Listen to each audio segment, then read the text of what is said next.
Hello everyone, welcome to new chemistry world. और हम लोग इलेक्ट्रोकेमिस्ट्री कंटिन्यू कर रहे थे। इलेक्ट्रोकेमिस्ट्री के पिछले लेक्चर में हम लोगों ने ये देखा कि सेल रिएक्शन के कुछ एप्लीकेशन या यूँ कहें कुछ रूल जो होते हैं कि अगर किसी भी सेल रिएक्शन को हम अपोजिट करके लिख दें तो जो ऑक्सीडेशन पोटेंशियल था वो रिडक्शन पोटेंशियल में चेंज हो जाता था। उसके साथ ही साथ दूसरा देखा कि यह एक इंटेंसिव प्रॉपर्टी है, यानी नंबर ऑफ मोल्स पे डिपेंड नहीं करती है। तीसरा हम लोगों ने देखा दो या दो से अधिक रिएक्शन को आपस में ऐड करने पर अगर हमारी फाइनल रिएक्शन मिल रही है तो उसका जो इनर्ट सेल होता था वो हम लोग N1 E1 not plus N2 E2 not plus dot dot dot upon NM करके निकाल सकते थे। तो ये कहानी थी हमारी स्टैंडर्ड स्टेट की, यानी जब आपको कंसंट्रेशन, टेम्परेचर और प्रेशर एक स्टैंडर्ड कंडीशन में दिया हुआ है, यानी जो मानक फिक्स किया गया है उसी में से दिया हुआ है, तो हम लोग फार्मूला लगा देते थे E not cell is equal to E naught reduction potential of cathode minus E naught reduction potential of anode. इतना करने के बाद हम लोग आज सीखेंगे नट्स इक्वेशन। और नट्स इक्वेशन में ये सीखना है कि जब कंडीशन चेंज हो, यानी टेम्परेचर 25 डिग्री सेल्सियस के अलावा या फिर यूं कहें 298 केल्विन के अलावा और कंसंट्रेशन 1 m के अलावा कुछ भी हो और प्रेशर भी हमारा 1 atm या 1 बार के अलावा अदर कुछ दिया हो, तो हम लोग वहाँ पे ई सेल या ई नॉट सेल कैसे निकालते हैं इसको बताने के लिए हमारे पास है नट्स इक्वेशन। और उसका पहले हम डेरिवेशन देखेंगे, फिर उससे आए हुए क्वेश्चन और उसके एप्लीकेशन, जिसमें हम लोग के इक्विलिब्रियम यानी इक्विलिब्रियम कांस्टेंट के बारे में सीखेंगे, पीएच के बारे में सीखेंगे, सॉल्युबिलिटी प्रोडक्ट के बारे में सीखेंगे। इस तरह उसके कई सारे एप्लीकेशन भी हम लोग सीखेंगे। तो बात करते हैं नट्स इक्वेशन की।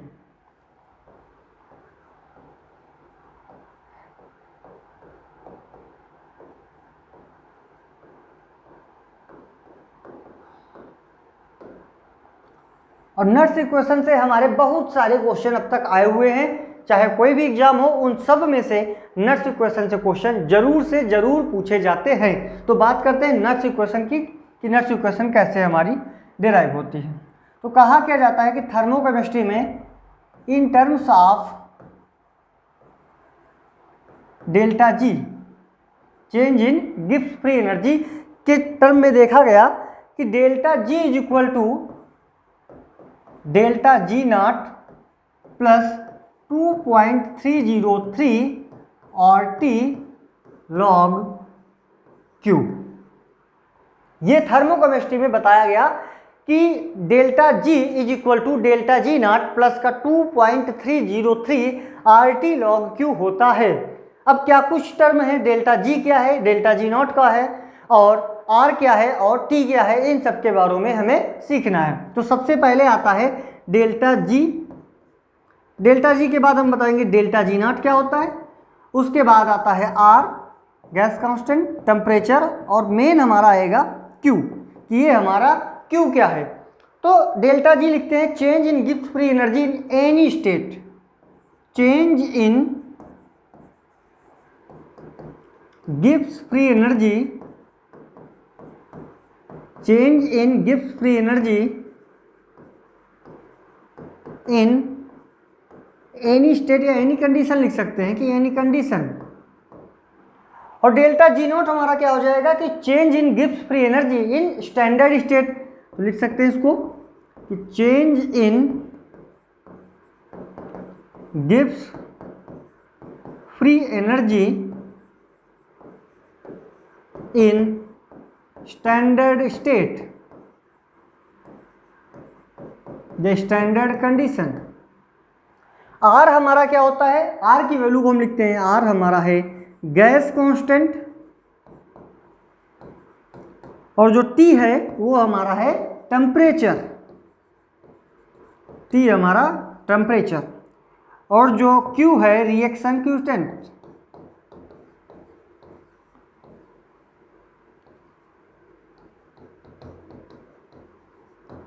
क्यू हमारा है रिएक्शन क्यूसेंट। अब बात ये करते हैं कि जो क्यू होता है उसकी वैल्यू को हम फाइंड आउट कैसे करते हैं और इस नट्स इक्वेशन को आगे कैसे डिराइव करते हैं। तो अभी तक हमारे पास क्या है कि delta G is equal to delta G nought plus का 2.303 आर टी लॉग क्यू। अब क्यू के बारे में हम देख लेते हैं Q।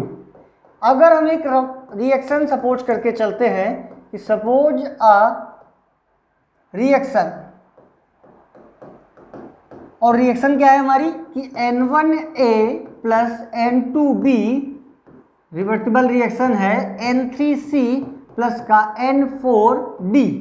अगर यह रिएक्शन हम लोग सपोज करके चलते हैं, अब बात आती है इसका रिएक्शन क्वोशिएंट क्या होगा। रिएक्शन क्वोशिएंट यानी Q की वैल्यू यहाँ पे क्या होगी, तो Q की वैल्यू हम लिखते हैं C की पावर N3 और D की पावर N4 अपॉन A की पावर N1 और B की पावर N2।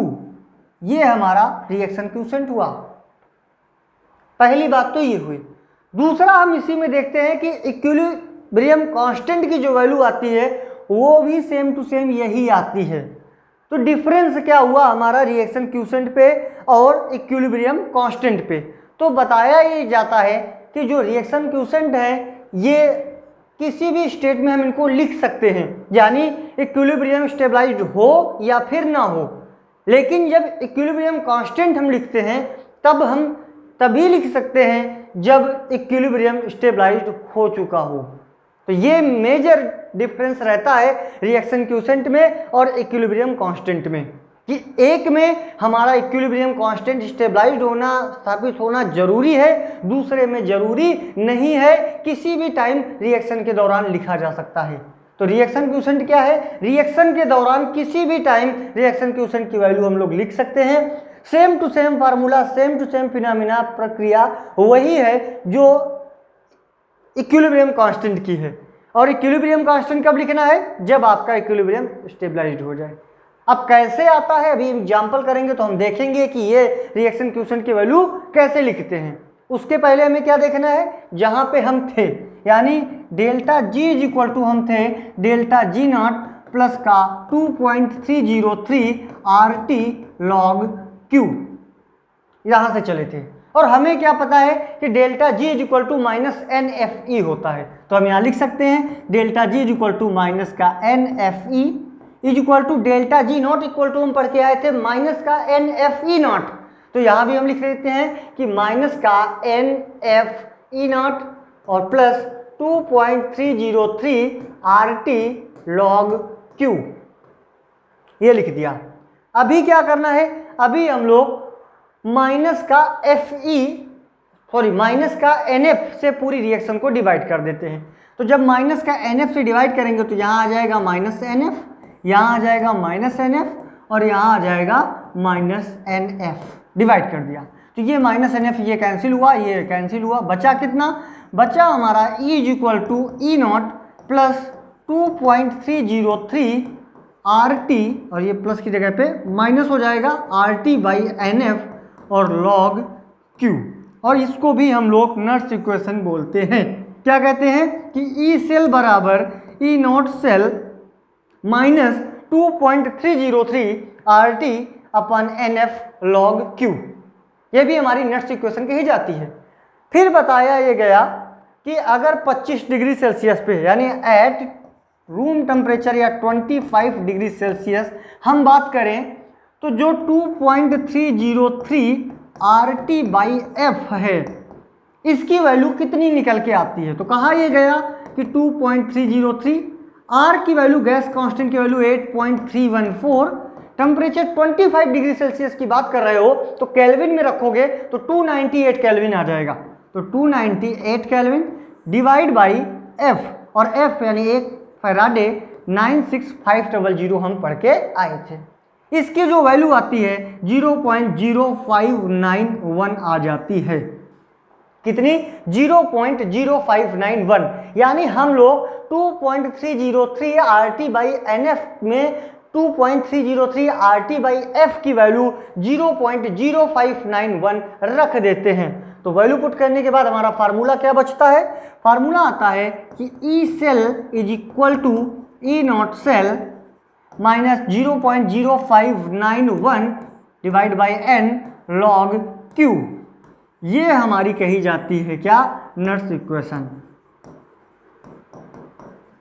तो ये हमारा हुआ डेरिवेशन, और डेरिवेशन हमें उतना मायने नहीं रखता है, हमें ये इक्वेशन याद होनी चाहिए और इसके साथ साथ ऊपर वाली भी इक्वेशन याद होनी चाहिए, क्योंकि कभी दोनों रिएक्शन से क्वेश्चन आए हुए हैं, कभी इस फॉर्म में पूछ लेता है और कभी नीचे वाले फॉर्म में पूछ लेता है।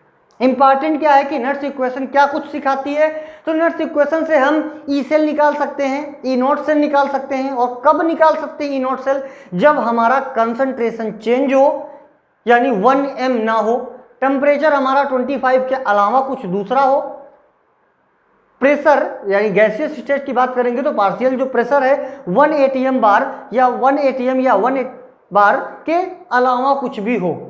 अब हमें ये सीखना है कि कैसे इस नट्स इक्वेशन का एप्लीकेशन करके हम इन चीज़ों पे क्वेश्चन कर सकते हैं या इन चीज़ों से ई नॉट सेल या ई सेल निकाल सकते हैं। तो अभी तक जो बात हुई है उसमें सिर्फ आपको इतना सीखना है कि जो नट्स इक्वेशन है वो डिफरेंट कंसंट्रेशन, डिफरेंट यानी स्टैंडर्ड के अलावा जो भी कंडीशन है उन पे काम करेगी, उन पर भी काम करेगी ये कह सकते हैं। और यह equation E cell is equal to E not cell minus 0.0591 divide by N log Q होता है, जहां पर क्यू को हम लोग रिएक्शन क्यूसेंट बोलते हैं, और इसको भी हम देख लेते हैं कि कैसे इसकी वैल्यू को निकालते हैं। अब आइए क्वेश्चन लिखते हैं और क्वेश्चन से देखते हैं कि हमें क्या कुछ करना रहता है। हाँ, रिएक्शन क्यूसेंट लिखने की ही बात कर लेते हैं पहले। तो पहला एग्जांपल लिखा हुआ है क्या, Zn+2 aqueous, Zn+2 aqueous plus 2 electron लेके बना रहा है हमारा Zn सॉलिड, और बोल क्या रहे हैं, इसके लिए आप नट्स इक्वेशन लिखो, इसके लिए आप नट्स इक्वेशन लिखो, ई Zn+2 बाई Zn की वैल्यू बता दो कितनी आएगी। तो हम लोगों ने नट्स इक्वेशन में क्या कुछ सीखा कि E cell is equal to E not cell, तो पहला ये हो गया क्या, E cell is equal to E not cell, तो लिख देते हैं E naught of Zn+2 divide by Zn, फिर माइनस 0.0591 डिवाइड बाई n और लॉग q। तो n और q की वैल्यू कितनी होगी, तो n क्या होते हैं, number of electron participating in reaction, और वो जो इलेक्ट्रॉन होंगे वहां सिर्फ ये ध्यान रखना है कि चाहे आप एनोड वाली रिएक्शन से इलेक्ट्रॉन उठा लेना, चाहे आप कैथोड वाली रिएक्शन से इलेक्ट्रॉन उठा लेना, यानी टोटल एनोड और कैथोड के इलेक्ट्रॉन को ऐड करके आपको नहीं लिखने हैं। नेक्स्ट क्वेश्चन में आपको ये एप्लीकेशन दिख जाएगा। तो जैसे यहां हमें दिख रहा है कितना है, 2 इलेक्ट्रॉन, तो हमने लिख दिया 2। अब बात आती है लॉग क्यू की, तो क्यू क्या होता है, तो पहले जो हम लोगों ने पढ़ा है क्या कि N1A प्लस का N2B is equal to N3C plus का N4D। जो भी हमारे एक्वस स्टेट में होते हैं जिनका कंसंट्रेशन हमें पता होता है, हमें उनकी वैल्यू पुट करनी होती है।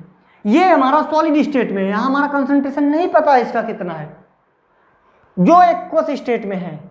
किसी किसी बुक में Q को ये भी लिखता है कि reaction quotient Q is equal to होता है alpha product upon alpha reactant, यानी पहले प्रोडक्ट वाले लिखे जाएंगे, तो प्रोडक्ट में हमारा क्या है, कोई भी एक्वस स्टेट में नहीं है, तो इसको हम लिख देते हैं 1 अपॉन, रिएक्टेंट में हमारा क्या है Zn+2 है, तो हम लिख देते हैं अपॉन Zn+2। अब यहाँ पे Zn के आगे कोई भी नंबर नहीं है, यानी 1 Zn है। अगर मान लो जैसे N1 N2 है, मान लो यहाँ होता 2 Zn+2, तो इस 2 को क्या करते हैं हम लोग, Zn का स्क्वायर कर देते। अब फिर वो क्वेश्चन में आपको कंसंट्रेशन की वैल्यू दे देता, और कंसंट्रेशन की वैल्यू रखने के बाद हम लोग इसको आगे बढ़ाते चले जाते हैं। यानी अभी नहीं दिया हो तो हम इसको हटा देते हैं और यहाँ लिखते हैं 1 अपॉन Zn+2।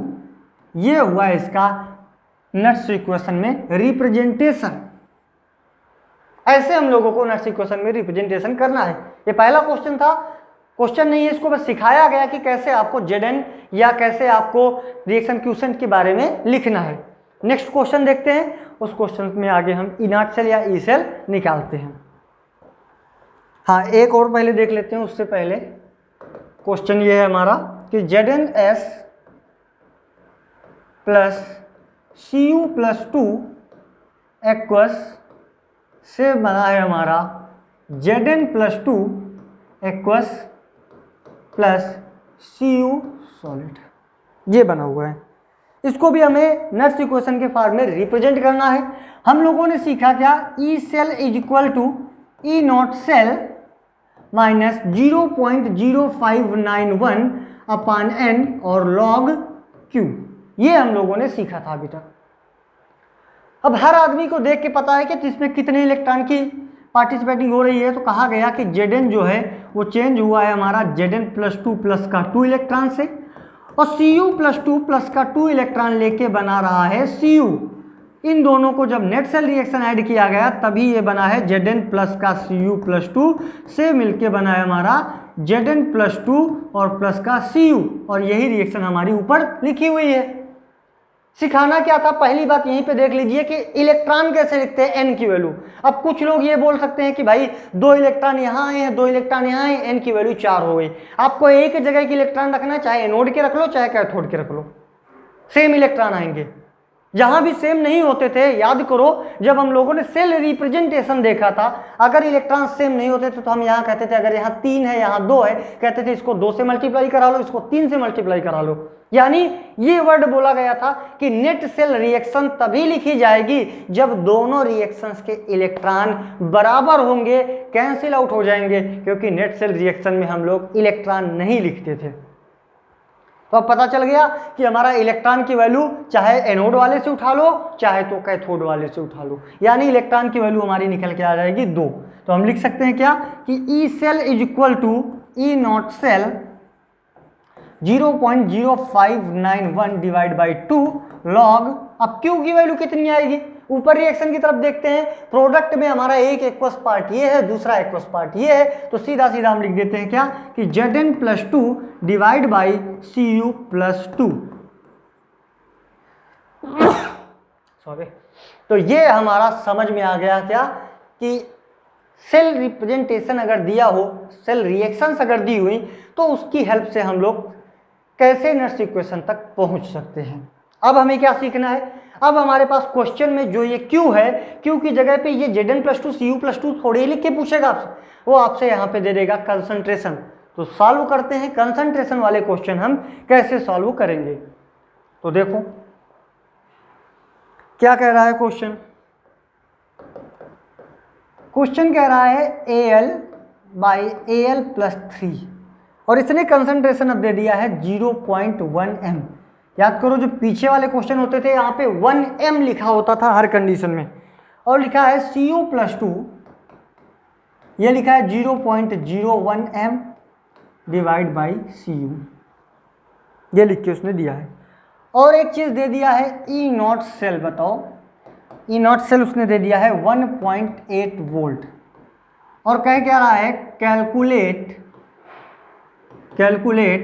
ई सेल, ई सेल आपसे पूछ रहा है। अब क्वेश्चन कितने टाइप के बन सकते हैं पहले ये ध्यान दे लो। क्वेश्चन में कभी कभी वो ई नॉट सेल दे देगा, कभी कभी ई नॉट सेल नहीं देगा, और आपसे ई सेल पूछवा लेगा। यानी जो रिएक्शन है आपके पास नट्स इक्वेशन का जो फार्मूला कि E cell is equal to E not cell minus का 0.0591 divide by N log Q, इस रिएक्शन से कितने टाइप के क्वेश्चन बन सकते हैं, उसकी कितनी औकात है पूछने की। तो सबसे पहले वो एक बार आपसे पूछ सकता है कि ई सेल बता दो क्या होगा, दूसरी बार आपसे पूछ सकता है ई नॉट सेल बता दो क्या होगा, 2 चीजें ये पूछ सकता है। तीसरी बात वो पूछ सकता है E naught reduction potential of cathode बता दो कितना होगा, या फिर वो पूछ सकता है E naught reduction potential of anode कितना होगा, या फिर वो पूछ सकता है E naught oxidation potential of anode बता दो, या फिर E naught of oxidation potential of cathode बता दो। इतना पूछ सकता है। पूछने को तो वो कंसंट्रेशन भी किसी चीज का पूछ सकता है कि बता दो कंसंट्रेशन कितना निकलेगा, वो लेकिन लंबा क्वेश्चन हो जाएगा। तो इतनी सारी चीजें वो केवल अभी इससे पूछ सकता है। हम इसके एप्लीकेशन नहीं जा रहे हैं, एप्लीकेशन जाएंगे तो वहां पे हम इसमें देखेंगे कि एसपी क्या होता है, पीएच क्या होता है, के इक्विलिब्रियम क्या होता है, ये सारी चीजें इलेक्ट्रोकेमिस्ट्री में नट्स इक्वेशन से वो पूछ सकता है। अब बात करो यहां पे क्या कुछ दिया है, इसको अभी हटाते हैं, ये भी हटा देते हैं।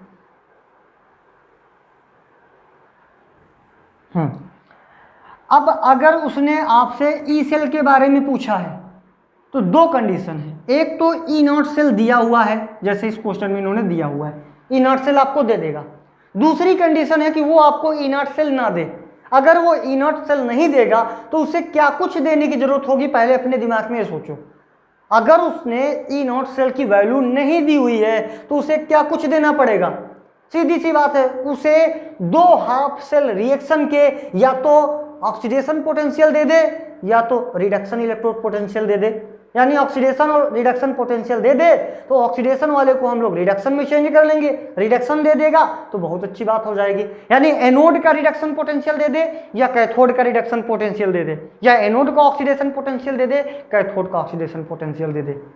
यानी वहां पे ऐसे लिख के देना पड़ेगा फिर से कि E naught of AL by AL plus 3 is equal to something something, E naught of CU plus 2 by CU is equal to कुछ कुछ। जब ये दोनों चीजें लिख के दे देगा तब हम लोग इसी फार्मूले में से ई नॉट सेल जैसे पीछे निकालते थे कि E naught reduction potential of cathode minus E naught reduction potential of anode, तब इस प्रोसेस से गुजर के इस 1.8 तक पहुंचेंगे। लेकिन हमारा काम आसान कर दिया है, उन्होंने ये चीजें लिख के अपने मन से दे दिया कि 1.8 इसका ई नॉट सेल आता है। तो देखते हैं इस क्वेश्चन को आगे कैसे हम लोग बढ़ाते हैं। पहली बात, ये हमारा फार्मूला है E cell is equal to E not cell plus का 0.0591 divide by n log Q। हम लोग वैल्यू पुट करते हैं, हमें ई सेल की वैल्यू पता लगाना है। ई नॉट सेल हमारा कितना दिया है 1.8 दिया है, माइनस का 0.0591 दिया है। एन की वैल्यू कितनी दी हुई है, तो सबसे पहला काम यही आता है कि हमें एन की वैल्यू पहचानना कि भाई हमारा एन कितना होगा। तो दो रिएक्शन दी हुई है कि Al से बनता है Al प्लस 3, यानी Al से बना है Al प्लस 3 प्लस का 3 इलेक्ट्रॉन, यहाँ पे एनोड है, ऑक्सीडेशन हो रहा है। दूसरा लिखा हुआ है कि Cu प्लस 2 ने 2 इलेक्ट्रॉन लिए और बना दिया Cu। अब हमें इनको लिखना रहता था नेट सेल रिएक्शन। पहली दूसरी क्लास में आप सीख के आए हो कि नेट सेल रिएक्शन कैसे लिखते थे। यहाँ पे 3 इलेक्ट्रॉन है, यहाँ पे 2 इलेक्ट्रॉन है, मामला गड़बड़ है, यानी कटेंगे नहीं। इस पूरी रिएक्शन को हम 2 से मल्टीप्लाई करते हैं और इस पूरी रिएक्शन को हम 3 से मल्टीप्लाई करते हैं। और क्या देखते हैं, इसको 2 से मल्टीप्लाई करेंगे तो 2, यहाँ 2 और यहाँ 6, इसको 3 से करेंगे तो ये 3 हुआ, ये 6 हुआ और ये 3 हुआ। तो ये हमारे 6 इलेक्ट्रॉन कैंसिल आउट हो गए, तो हमारा बचा 2Al प्लस का 3Cu प्लस 2 एक्वस से मिलके बना हमारा 2Al प्लस 3 एक्वस और प्लस का 3Cu। तो ये रिएक्शन अब हमारे काम की आ गई। अब आपको N की वैल्यू दिख रही है, कितना है 6 और 6 12 इलेक्ट्रॉन। बिल्कुल नहीं, हमें एनोड के लेना है या फिर कैथोड के लेना है। तो एनोड में भी 6 इलेक्ट्रॉन है, कैथोड में भी 6 इलेक्ट्रॉन है, दोनों बराबर ही होंगे, क्योंकि जब तक दोनों बराबर नहीं होंगे तब तक हम सेल रिएक्शन नहीं लिख सकते हैं। तो हमने लिखा N की वैल्यू 6 log Q। अब Q की जगह पे क्या लिखना था, फंडा याद करो, अल्फा प्रोडक्ट अपन अल्फा रिएक्टेंट, या फिर जो भी एक्वस इधर है पहले प्रोडक्ट वाले, अपान में एक्वस इधर है जो भी रिएक्टेंट वाले। अब प्रोडक्ट में है 2Al प्लस 3, यानी कि Al प्लस 3 का square divide by Cu plus 2 का क्यूब। अब हम अपने क्वेश्चन की तरफ जाते हैं और क्वेश्चन में देख रहे हैं कि Al का इन्होंने कंसंट्रेशन दिया है एल्युमिनियम का, और Cu का भी इन्होंने कंसंट्रेशन दिया है। तो Al और Cu की जगह पे हम लोग वैल्यू पुट कर देते हैं। क्या है वैल्यू आती है हमारी 1.8 माइनस का 0.0591 divide by 6 log Al plus 3 का दिया है 0.1, तो हम लिखते हैं 0.1 का स्क्वायर डिवाइड बाई 0.01 का क्यूब। ये हमारा बन गया कि 0.1 का स्क्वायर और डिवाइड बाई 0.01 का क्यूब। अब इसको हमें सॉल्व करना है। अब देखो, हम इतने पोर्शन को अलग से सॉल्व किए ले रहे हैं इस वाले को कि 0.1 का स्क्वायर लिखा हुआ है डिवाइड बाई 0.01 का क्यूब लिखा हुआ है।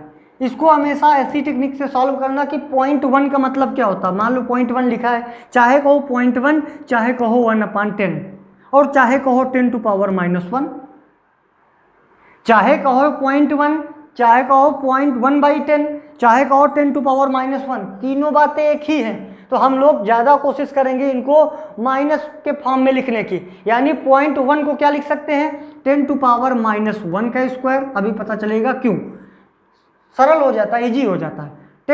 0.01 को क्या लिखेंगे 10 टू पावर -2 का क्यूब। ये कितना बचा, ये बचा 10 टू पावर -2 और ये बचा 10 टू पावर -6। अब ये 10 टू पावर -6 ऊपर जाएगा तो कितना आएगा, कह रहा 10 to power -2 into 10 to power plus का 6। ये बच गया हमारा 10 टू पावर 6 में से 2 चले गए 4, 10 टू पावर 4 बचा। अब यहाँ पे लिख सकते हैं क्या 1.8 माइनस के 0.0591 डिवाइड बाई 6 लॉग, और इस टोटल की जगह पे हमने क्या सॉल्व कर लिया 10 टू पावर 4। इधर देखा तो 1.8 माइनस का 0.0591 divide by 6 into log m की पावर n होता है तो n लॉग m हो जाता है, तो ये आगे आ जाता है यहाँ पे, तो ये आ जाएगा 4 इंटू लॉग 10 और ये log 10 की वैल्यू तो हमें 1 हो जाएगी, तो ये आएगा 1.8 माइनस का 0.0591 डिवाइड बाई 6 इंटू 4 और ये तो 1 हो गया, तो 2 2 जा 4 2 3 जा 6। अब इसको टोटल आप मल्टीप्लाई कर लेंगे, गुणा भाग करने के बाद जो भी हमारा आंसर आ रहा है 1.76 वोल्ट। ये प्रोसेस होता है नट्स इक्वेशन का, और ऐसे क्वेश्चन पूछे जाते हैं और जाने भी चाहिए। यहाँ पर एक अगर बड़ा क्वेश्चन और बनता है तो उसमें हम जो ई नॉट सेल इक्वल टू 1.8 लिखे थे वो भी ना लिख के दे, हमसे वो निकलवा दे कि 1.8 कैसे आता है, तब आपको पूरा प्रोसेस और अच्छे से समझ में आ जाएगा।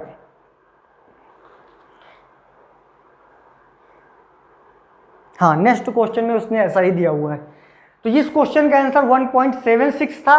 कुछ भी नहीं करना है आपको, उसने एक सेल रिप्रेजेंटेशन दिया था, उस सेल रिप्रेजेंटेशन में कंसंट्रेशन दिया था एनोड का, कंसंट्रेशन ऑफ कैथोड में जो भी हमारे एक्वस के फॉर्म में थे। हमने कहा ई नॉट सेल भी दिया है 1.8, फार्मूला लगा दिया E cell equal to E not cell minus 0.0591 divide by n log Q. उसके बाद नेट सेल रिएक्शन लिखा और देखा, एनोड को अलग लिखा, कैथोड को अलग लिखा, 3O2 से मल्टीप्लाई कराया, इलेक्ट्रॉन इलेक्ट्रॉन कैंसिल किए, नेट सेल रिएक्शन निकल के आ गई और ये पता चला कि n यानी नंबर ऑफ इलेक्ट्रॉन की वैल्यू जो एनोड में हो या कैथोड में हो टोटल 6 है, n की वैल्यू 6 रखा। लॉग क्यू की जगह पे Al+3/Cu+2 का स्क्वायर किया, ऊपर स्क्वायर एक जगह हाँ स्क्वायर किया, उसके बाद कंसंट्रेशन पुट कर दिया, आगे सॉल्व कर लिया। उससे बढ़िया, इस वाले से बढ़िया एक नेक्स्ट क्वेश्चन ये रहा हमारा, जिसमें हमें ई नॉट सेल भी कैलकुलेट करना। पूरा एक क्वेश्चन सिर्फ यही समझ लो, आगे के सारे क्वेश्चन समझ में आ जाते हैं। नट्स इक्वेशन में से फिर कोई भी दिक्कत हमें नहीं आती है। देखो क्या है क्वेश्चन, इस क्वेश्चन को आराम से समझ लो बस। कह रहा है Cu/Cu+2, Cu/Cu+2 और लिखा हुआ है 0.1, फिर दिया है Al+3/Ag, Al+3 0.001/Al। एक मिनट, Ag+/Ag है, Ag+/Ag और इसको दिया है 0.001 m, 0.001 m। और फिर उसने लिख के दिया है क्या कि Cu+2 प्लस का 2 इलेक्ट्रॉन लेता है और बना देता है Cu। दूसरा दिया है कि Ag प्लस 1 इलेक्ट्रॉन लेता है बना देता है Ag। और इधर इसका ई नॉट लिखा हुआ है, इधर भी इसका ई नॉट लिखा हुआ है 0.34 वोल्ट और इधर दिया है 0.80 वोल्ट। अब आपसे पूछा है कि ई सेल बता दो कितना होगा। हाँ, ये क्वेश्चन है पूरा। अब इस क्वेश्चन में एक चेंजमेंट और आ सकता था कि ये जो रिएक्शन के फॉर्म में लिख के दिया है, आप सोचो इसको किस तरह भी लिख के दे सकता था। इसको छोटे से शॉर्ट फॉर्म में लिख के दे सकता था, बात वही निकल के आती। सीख चुके हो ये बात कि E naught of Cu+2 divide by Cu is equal to लिख के दे देता 0.34 वोल्ट है, या फिर लिख के दे देता E naught of Ag+/Ag is equal to 0.80 है। दोनों बातें एक ही हैं, चाहे ये रिएक्शन के फॉर्म में लिख के दे दे, चाहे वो शॉर्ट के फॉर्म में लिख के दे दे। यानी आप हर तरीके से सोच लो कि वो क्या कुछ कर सकता है आपके साथ। अब आपसे इतना कुछ दिया हुआ था और ये पूछे, इसको हटा देते हैं जब नहीं दिया हुआ है, ये दूसरा रूप है इसका, ऐसे दे सकता है। ई सेल आपसे पूछा है, सबसे पहला काम हमें क्या करना है कि हमें अपना फार्मूला लिखना है कि E cell is equal to होता है हमारा E not cell minus 0.0591 divide by N log Q. तो हम ई सेल निकालने से पहले जैसे ही चालू करते हैं सबसे पहली वैल्यू आती है ई नॉट सेल की वैल्यू पुट करना है। तो हमें ई नॉट सेल की वैल्यू नहीं पता है तो हम करते हैं क्या, पहले ई नॉट सेल की वैल्यू निकाल लेते हैं अलग। देखो जैसे यहाँ हम लोग निकाल देते हैं कि E not cell is equal to होता है E naught reduction potential of cathode minus E naught reduction potential of anode. ये दो वैल्यू लिखी हुई है। अब क्या कह रहा है, हमें अपने रिएक्शन को देखना और पता क्या चल रहा है कि जो Cu वाला है वो हमारा लेफ्ट में है तो एनोड है, और जो Ag वाला है ये हमारा कैथोड में है। तो दोनों का रिडक्शन पोटेंशियल लिखना है। आरपी आरपी मतलब रिडक्शन पोटेंशियल, जो दिया है क्या वो रिडक्शन पोटेंशियल है, अगर है तब तो वैल्यू पुट कर दो, अगर नहीं है तो ऑक्सीडेशन पोटेंशियल होगा, तो जो साइन लगा होगा उसका प्लस माइनस कर दो यानी अपोजिट साइन कर दो बस। तो देख क्या रहे हैं, Cu+2 2 इलेक्ट्रॉन लेके Cu बना रहा, रिडक्शन पोटेंशियल दिया हुआ है। Ag+1 इलेक्ट्रॉन लेके Ag बना रहा है, इसका मतलब भी रिडक्शन पोटेंशियल दिया है। तो हमें साइन वाइन का झंझट खत्म, हमें डायरेक्ट वैल्यू पुट करनी है। तो कैथोड हमारा कौन सा है, Cu वाला है, तो कैथोड हमारा Ag वाला है, तो Ag वाले की वैल्यू कितनी आई 0.80 माइनस एनोड कौन सा है हमारा Cu वाला, और Cu वाले की कितनी वैल्यू दी है 0.34। अब 80 में से इतना माइनस कर दो तो ये बच्चा 6 और ये बच्चा 7 में 3 गए 4, 0.46 वोल्ट हमारा ई नॉट सेल की वैल्यू आ गई। कितनी 0.46 वोल्ट। तो हम इस फार्मूले में थे, लिख सकते हैं 0.46, फिर माइनस लगा देंगे और लिखेंगे कितना 0.0591 डिवाइड बाई एन। अब एन तो तभी लिख सकते हो जब आपको नेट सेल रिएक्शन लिखा हो, और नेट सेल रिएक्शन कैसे लिखना है, इन्हीं रिएक्शन से लिखना है। तो इधर वाला पोर्शन साफ कर देते हैं, यहीं अब लोग नेट सेल रिएक्शन कर लेते हैं। तो एनोड की रिएक्शन पहले देख के लिखते हैं, क्या है कि Cu से Cu+2 जा रहा है, Cu से Cu+2 जा रहा है, तो कहते हैं कि Cu से बना है Cu+2 प्लस का 2 इलेक्ट्रॉन। फिर कह रहे हैं Ag+ से Ag जा रहा है, यानी Ag+ ने 1 इलेक्ट्रॉन लिया और बना दिया Ag।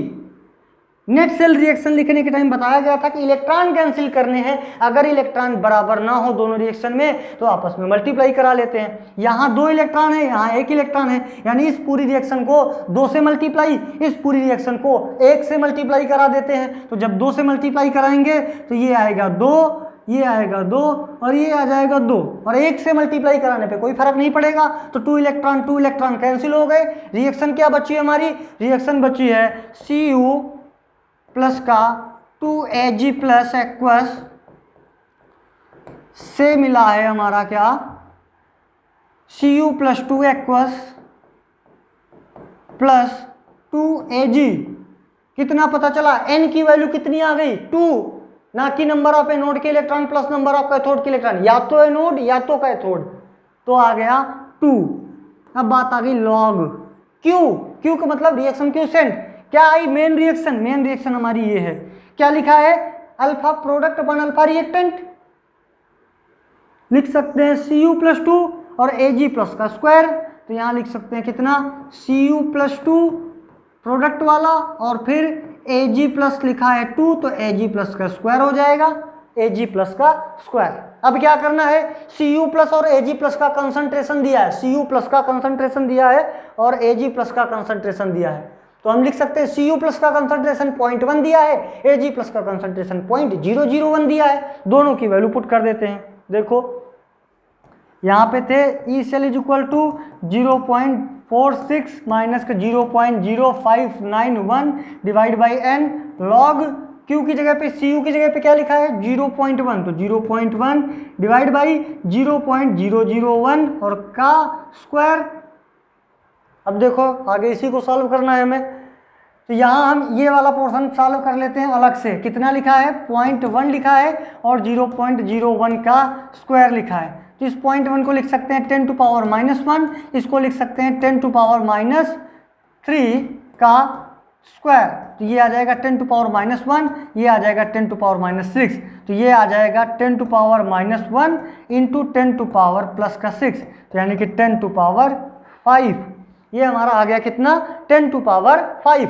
तो यहाँ पे वैल्यू पुट कर देते हैं किसकी, E cell is equal to 0.46 minus का 0.0591 डिवाइड बाई एन की वैल्यू 2 लॉग इस टोटल की वैल्यू आ गई 10 टू पावर 5, अभी 5 आगे आ जाएगा तो 0.46 माइनस का 0.0591 डिवाइड बाई 2 इंटू 5 बचेगा लॉग 10, लॉग 10 और लॉग 10 की वैल्यू हमारी होती है 1, तो ये आ जाएगा 0.46 माइनस का 0.0591 डिवाइड बाई 2 इंटू 5। अब इसको आप मल्टीप्लाई और गुणा भाग करके देख लीजिएगा। जहाँ तक मेरा मानना है, जो मेरी कॉपी में आंसर लिखा हुआ है अभी ये नहीं पता है कि ये सही है कि गलत है, इसको आप चेक कर लीजिएगा 0.3125, बस इसको आप मल्टीप्लाई करके 2 से डिवाइड करेंगे, इससे माइनस कर देंगे, मे भी इतना आ रहा है, अभी आप एक बार चेक कर लीजिए क्योंकि इस क्वेश्चन में डाउट था कि हो सकता है इसका गुणा भाग कहीं पे गलत हो, तो ये इसका आंसर यहाँ से पता चल जाएगा। तो इतने टाइप से क्वेश्चन आपसे नेक्स्ट इक्वेशन में पूछ सकता है। आपको ध्यान रखना है, कभी कभी वो इनर्ट सेल दे देगा, कभी कभी इनर्ट सेल आपसे निकलवा लेगा। क्यों, कैसे निकालते हैं, हमेशा 10 टू पावर माइनस 1 के फॉर्म में निकालना, क्योंकि 10 टू पावर समथिंग आ जाएगा तो लॉग 10 जो है वो बचा रहेगा, जो भी पावर आएगी वो आगे आ जाती है। अब इसी में से कभी आपको ई सेल निकलवा लेता है, कभी आपसे इनर्ट सेल निकलवा लेता है। अब इनर्ट सेल कभी कभी दे देगा, कभी कभी एनोड कैथोड का रिडक्शन ऑक्सीडेशन पोटेंशियल दिया होगा, वहां से कैलकुलेट करवा लेगा। जब आपसे इनर्ट सेल पूछेगा तो सीधा ई सेल की वैल्यू दे देता है। अभी इसके आगे और भी इंटरेस्टिंग क्वेश्चन है जो हम नेक्स्ट क्लास में कंटिन्यू करेंगे, कैसे कैथोड एनोड का रिडक्शन पोटेंशियल वो आपसे जान लेता है इसी नेक्स्ट इक्वेशन की मदद से, उसके लिए हमें क्या कुछ कंडीशन रहेंगी, और दूसरी बात कि नेक्स्ट इक्वेशन के और क्या कुछ एप्लीकेशन है। तो मिलते हैं नेक्स्ट क्लास में। Thank you so much, thank you for watching.